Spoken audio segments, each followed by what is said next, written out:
Welcome po muli sa Philippine Weather Trivia. Again, para po sa mga bago sa channel na to, ako nga po muli si Alvin Pura, isang meteorologist at ang inyong weather dito. Ngayon, balikan na natin ito pong bagyong Basya. Gabi bago mag alas 12, ito po ay naglandfall o tumama dyan po sa may Bayabas, Surigao del Sur. Tinawid po niyan ang rehiyon ng Caraga at Northern Mindanao at lumabas po yan dito sa may Bohol Sea via Agusan del Norte.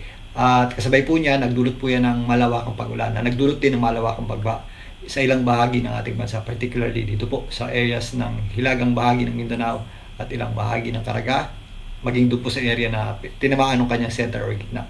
At papaulan pa rin po yan sa malaking bahagi ng Visayas at dito po sa hilagang bahagi ng Mindanao. Sa kasalukuyan, ito pong bagyong Basyang ay nandito na po sa may general area ng Bohol. Posible po yan tumawid dito sa southern portion ng Cebu at maaaring mamayang hapon hanggang gabi yan po ay nandito na sa Negros Island region at maaaring makarating ng Sulusi ngayong gabi rin po.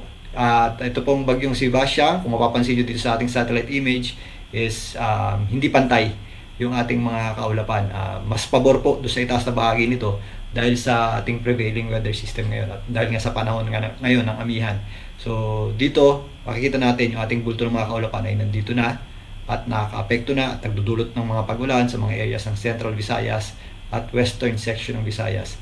May mga pag-ulan pa rin tayo dito sa areas ng Eastern Visayas at hilagang bahagi ng Mindanao, maging dito sa area ng Caraga. Pero yung mga areas dito sa ibabang bahagi ng Mindanao, maulap po ang panahon, possible yung ating mga kalat-kalat na pag-ulan. Pero significantly, nabawasan na po yung ating mga pag-ulan dyan. Samantalang, dito naman sa Bicol region, nakikita natin na nagkakaroon na tayo ng inflow ng hangin. So, mas madadagdagan pa po yan ngayong weekend. Talakayin natin yan mamaya.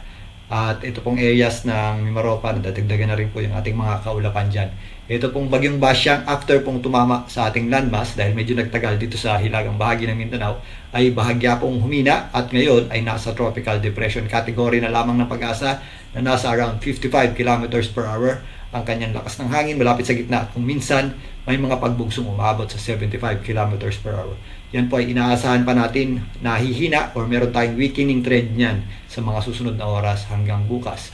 Ito pong bagyong si Basyang ay patuloy pong kumikilos pa west-northwest sa bilis na 20 kilometers per hour.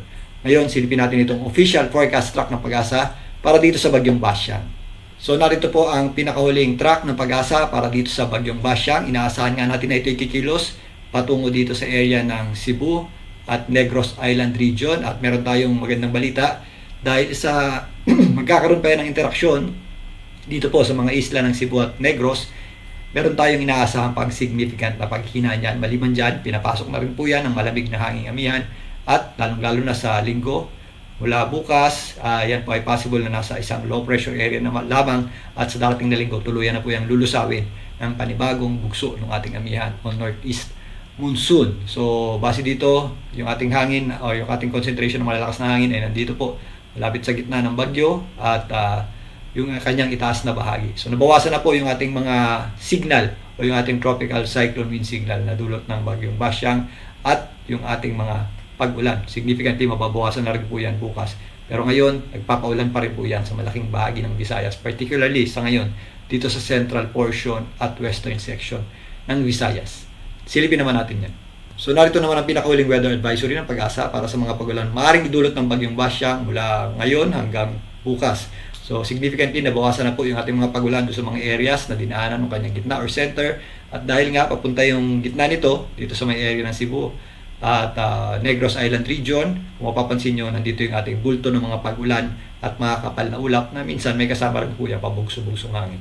So possible pa rin naman yung ating mga heavy at kung minsan intense rain sa areas ng Bohol, Cebu, Negros Oriental, Negros Occidental. Kasama po dyan na Siquijor, Guimaras, Iloilo, Antique, maging dyan po sa area ng Palawan. Kasama na po dyan ng Northern Palawan. Samantalang Katamtaman at kung minsan malalakas sa pag-ulan naman ang ating aasahan dito po sa natitirang bahagi ng Zamboanga del Norte, Misamis Occidental, Lanao del Norte, Misamis Oriental, Camiguin. Medyo maulap pa rin po tayo dyan at meron pa rin tayong mga possible na pag-ulan. Agusan del Norte at Surigao del Norte. Kasama na po dyan ang Leyte, Southern Leyte, Samar, Eastern Samar, Aklan at Capiz. Again, habang kumikilos Pakanluran, ito pong bagyong Basyang, nababawasan yung ating mga pag-ulan dito po sa kanang bahagi ng ating bansa at sumasama doon sa center or gitna ng bagyong Basyang. At yung binabanggit natin itong nakarang araw, yung indirect effect, nagpapakita na po yan dahil pumapasok na rin yung ating amihan on northeast monsoon or unti-unti na po yung lumalakas. Silipin naman natin yan. So narito po yung ating mga kaulapan at mga posibleng pag-ulan na maaaring idulot ng bagyong Basyang base sa ating mga computer models. Pinapakita dito na nga yan concentrated sa central at western section ng Visayas, maging dito sa ilang bahagi ng Eastern Visayas. At kung mapapansin nyo, nagkakaroon na tayo ng mga kaulapan at mataas na tsansa na pag-ulan sa ilang bahagi ng Bicol Region at maging dito sa ilang bahagi ng Mimaropa. So habang kumikilos, pakanluran, ito pong bagyong Basyang, na-enhance po o nagkakaroon tayo ng shear line na epekto dito po sa eastern section ng ating bansa. Kaya mula bukas, habang nandito na po sa may areas ng Palawan, ito pong bagyong si Basyang, as a low pressure area or maaaring low pressure area na po yan bukas, maula pa rin ang panahon natin dyan at meron pa rin tayong kalat-kalat na pag-ulan. Pero kung mapapansin nyo dito, nalipat yung ating concentration ng mga kaulapan dito po sa eastern section ng ating bansa. Kasama po dyan ang Eastern Visayas, mataas po ang ating tsansa ng pag-ulan dyan, possible yung kalat-kalat na pag-ulan, Bicol Region, Calabarzon, including Metro Manila. So ngayong weekend, mas magiging maula po ang panahon natin at possible po yung kalat-kalat na pag-ulan. At malamig pa rin po sa gabi at madaling araw. So paghandaan pa rin po natin yan. Ganun din po atong eastern section ng Central Luzon, ang areas ng Bulacan, Nueva Ecija, maging dito sa areas ng Aurora. Although hindi kasing lakas ng mga pag-ulang dinulot ng unang pagtama ng bagyong Basyang, possible pa rin po yung ating mga scattered lamang o kalat-kalat na pag-ulan. Dito po sa mga lugar na aking nababanggit, maging dito sa eastern section ng Northern Luzon, kasama po dyan ng Isabela at area ng Cagayan. Yan po ay ngayong weekend at magpapatuloy pa po yan sa darating na linggo. So yan po yung ating pinaka-indirect effect ng bagyong Basyang. So by Sunday, ito na po yan, significantly, meron pa tayong maliit na sirkulasyon o yung ating low pressure area na remnants o tira itong bagyong Basyang is tatawid na po yan sa may West Philippine Sea. So significantly, nabawasan na yung hangin dyan at yung mga pag-ulan. Pero again, kung mapapansin nyo, present na yung ating tinatawag na shear line. Kasabay yun ng pagpasok ng malakas or malawak na bugso ng amihan. Yan po ay mula sa Sunday at magpapatuloy pa yan sa darating na linggo. So eastern section ng ating bansa naman, ang makakaranas ng pag-ulan, although nakatawid na at posibleng malusaw naman itong bagyong Basyang mula bukas hanggang sa darating na linggo.